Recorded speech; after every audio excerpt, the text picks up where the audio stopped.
po yung continuation ng video. So pakita ko po kung paano i-operate si TBB, kung paano patayin, i-on, i-activate yung invert, and then yung standby mode siya. So first, since naka-on na tong inverter natin, so patayin lang natin siya. So ang first na gagawin niyo is press nyo lang ito ng matagal hanggang sa mamatay na yung screen. Diinan nyo lang siya, huwag nyo titigilan hanggang sa mamatay siya.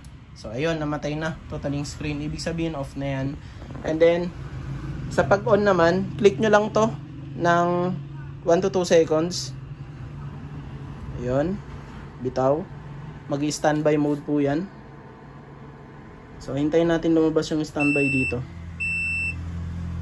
So ayan, naka-standby mode po yan. Ibig sabihin walang ilaw yung inverter, yung charge, and yung fault. Ayan, makikita nyo dito standby.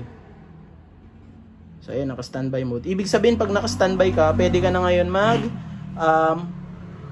mag-set ng mga parameters. So for example, naka-set ka na ng parameters.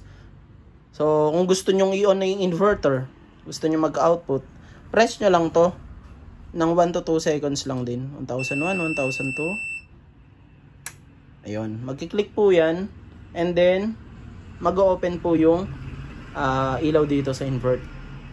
So same lang din po ng dati. So, pakita natin kung meron na siyang output.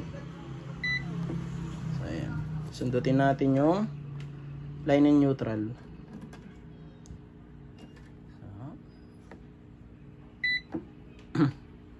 Line and neutral. Tingnan natin kung may output. Ayun, may output na siya.